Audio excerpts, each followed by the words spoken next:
Sir నమస్తే, మీ పేరండి? నా పేరు వేరు సంగమేశ్వరం అండి. సార్ మీరు చూస్తున్నారు కదా, అంటే కూటమి ప్రభుత్వం వచ్చిన తర్వాత జగన్మోహన్ రెడ్డి గారు ఇంతవరకు అసెంబ్లీకి అంటూ రాకపోగా తనకి ప్రత్యేక అంటే అపోజిషన్ పార్టీ లీడర్ హోదా ఇవ్వాలని కొంతకాలం గడిపేశాడు. ఇప్పుడేమో టైం నాకు ఎక్కువ కేటాయిస్తే నేను సభకు వస్తాను అంటున్నాడు. అంటే వస్తే కదా తెలిసేది, రాకుండానే ఈ గొంతెమ్మ కోట్లన్నీ కోటం వరకు మళ్ళా అసలు సభకు వస్తారంటారా రానంటారా? చేసిన 5 సంవత్సరాలు అరాజకాలు చేశాడు.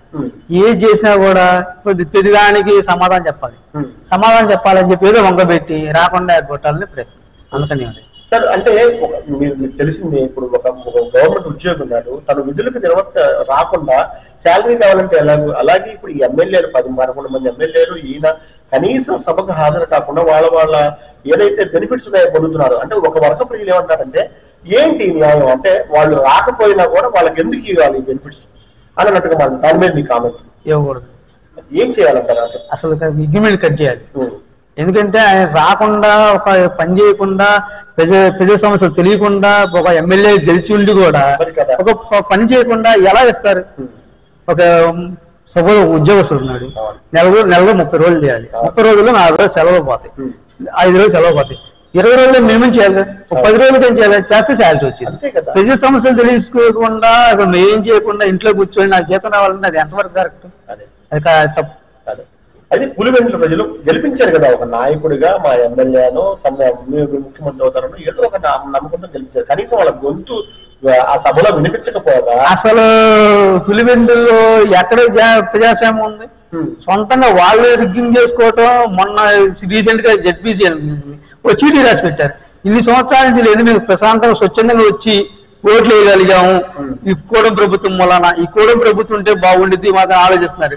రేపు నెక్స్ట్ టైం కూడా పులివెందులో గెలుస్తారు లేదు నమ్మకం లేదు. అంతే. కానీ నా ఓట్ బ్యాంక్ నా దగ్గరే ఉంది. 40% నేను 30 లక్షలు షేర్ చేసుకున్నాను. పెద్ద విశేషం కాదు. ఈసారి మేమే గెలుస్తాము. మమ్మల్ని ఎవరైతే ఇబ్బంది పెట్టారో వాళ్ళందరినీ ఏరుకుంటా వస్తాము, అందరినీ గుర్తు పెట్టుకోండి. 2.0 సినిమా చూపిస్తాను, చాలా ప్రగల్భంగా వస్తున్నారు కదా. మరి అంతా ఊహాగానాలు, అది ఆలోచనలు, ఉపయోగం ఏం లేదు. రేపు కేసులు ఉన్నాయి, సుప్రీంకోర్టు కేసు చేయమంది.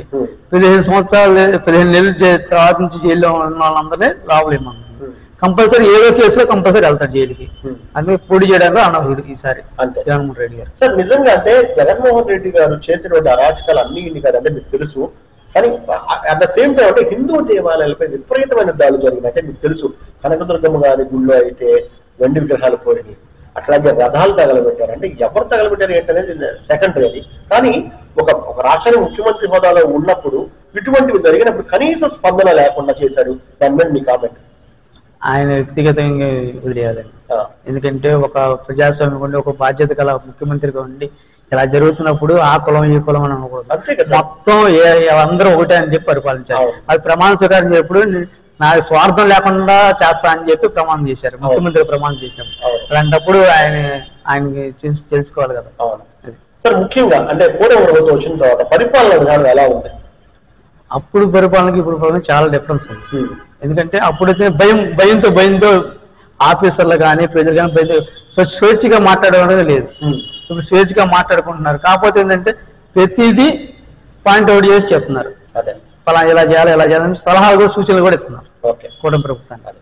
సార్ అట్లాగే సేమ్ ఇప్పుడు ఏదైతే అమరావతి రాజధాని డెవలప్మెంట్ పనులు జరుగుతున్నాయో వైసీపీ వాళ్ళు అంటారు ఓన్లీ పేపర్లకే అవి పరిమితమైనవి, నిజంగా అక్కడ ఎటువంటి అభివృద్ధి జరగట్లేదు, ఇప్పటికీ మోకాళ్ళతో నీళ్లు ఉన్నాయని మాట్లాడతారు. అది ఎంతవరకు నిజమంటారు? అది కళ్ళు పెట్టుకొని చూస్తే తెలిసిద్దండి. అంత భారీ వర్షాలు పడినాయి, వర్షం ఒక్క చుక్క నీళ్ళు లేదు. ప్రతిదీ జాగ్రత్తగా ఎలా చేస్తే బాగుండేది అని చెప్పి నిపుణులు తీసుకొచ్చి చంద్రబాబు గారు కానీ పవన్ కళ్యాణ్ గారు కానీ కూటమి ప్రభుత్వం ఎలా చేస్తే బాగుండేది అని ఆలోచించి 1కి 10 సార్లు కూర్చోబెట్టి చేస్తున్నారు. అది అసలు అభివృద్ధి జరగట్లేదు అంటున్నారు కదా సార్ వాళ్ళ నాయకులు. కళ్ళు పెట్టుకుని చూస్తే కనబడిద్దండి. అంతేనంటారా? సరే సార్, ముఖ్యంగా లోకేష్ గారు విపరీతంగా ట్రోల్ చేశారు గతంలో. అంటే తెలుగు మాట్లాడటం కాదు, గొప్ప రకరకాల మాటలు మాట్లాడారు. ఇవాళ మీరు చూసినట్టు లోకేష్ గారి అంటే ఆయన టర్న్ అంటే ఆయన మాట్లాడే విధానం కానీ పరిపాలన విధానం కానీ ఎలా అనిపించింది మీకు? బాగుందండి. ఎలా అంటే మార్పులు ఎలా చూశారు? ఆయన పాదయాత్ర చేసినప్పుడు జనంలోకి వెళ్ళి ఎలా జనాలు ఇబ్బంది పడుతున్నారు ఏంటి, అసలు మనం చేయాల్సింది ఏంటి, వాళ్ళకి ఏ రకంగా చేస్తే మనకు గొప్ప తెలిసిద్ది అని చెప్పి మార్చుకొని పద్ధతి మార్చుకొని యువకాలంలో ఇచ్చిన ప్రతి హామీ నెరవేర్చుకుంటూ వస్తున్నారా సార్? చేస్తున్నారు, స్టెప్ బై స్టెప్ చేసుకుంటూ వస్తున్నారు. అంటే ముందు ముందు ఆంధ్ర రాష్ట్రంలో వైసీపీ వాళ్ళ హవా నడుచుద్దంటారా? ఎందువల్ల అంటారు? ఎందుకంటే వాళ్ళు చేసిన అరాజకాలు ప్రజలు నమ్మరు, ఇప్పుడు ఓట్లేసే పరిస్థితి కూడా లేదు. ఇప్పుడు రోజే గారు కొంతమంది నాయకులు ఉన్నారు, ఏదో జనాలకి మేము ఉన్నాము మీడియా ముందు కనపడాలి అన్న ద్వారంలో వాళ్ళు చెప్తే ఏం లేదు. అంటే మీ మాట ప్రకారం ముందు ముందు ఆంధ్ర రాష్ట్రంలో వైసీపీ అనేది కనపడదు అంటారా? కనపడదు, కనపడదు. ఓకే, ఫైనల్ గా మీరు ఆంధ్ర రాష్ట్ర ప్రజలకు అంటే మామూలుగా కూటమి ప్రభుత్వం వచ్చిన తర్వాత ఏం చెప్పాలనుకున్నారు? కూటమి ప్రభుత్వం వచ్చిన తర్వాత అన్నిటికీ ఇప్పుడు ఫస్ట్ హామీ సూపర్ 6 ఇచ్చారు. సూపర్ 6 లో ఫస్ట్ ఇది డిఎస్సి ఉద్యోగాలు అన్నారు, కంపల్సరీ చేశారు, చేసి నిరూపించారు. తర్వాత ఉచిత గ్యాస్ అన్నారు, సంవత్సరానికి 3 సిలిండర్లు ఇస్తున్నారు, ఇచ్చారు. ఉచిత బస్సు అన్నారు, ఉచిత బస్సు ఇచ్చారు, పింఛన్లు పెంచుతున్నారు. అక్కడ సూపర్ 6 ప్రతిదీ చేశారు. అందుకని కూటమి ప్రభుత్వం కంపల్సరీ మళ్ళీ రావాలని ప్రజలందరూ కోరుకుంటారు. అసలు ముఖ్యంగా అంటే వికలాంగులకి డబుల్ చేశారు. వికలాంగులు డబుల్ చేశారంటే జగన్మోహన్ రెడ్డి గారు ఉన్నప్పుడు దొంగ సర్టిఫికెట్లు పెట్టి వికలాంగుల సదరన్ సర్టిఫికెట్లు మాఫీ తప్పుగా చేసి పెట్టారు. బాబు ఎన్ని క్లియరెన్స్ చేసి డబుల్ చేశారు. నిజంగా వాళ్ళు చాలా ఆనందపడుతున్నారు సార్. కూటమి ప్రభుత్వం వచ్చిన తర్వాత 6,000 రూపాయలు బ్యాంక్ అంటే మామూలు విషయం కాదు. ఇట్లాంటివి మరిన్ని ప్రభుత్వం నుంచి మీరు ఆశిస్తున్నారా?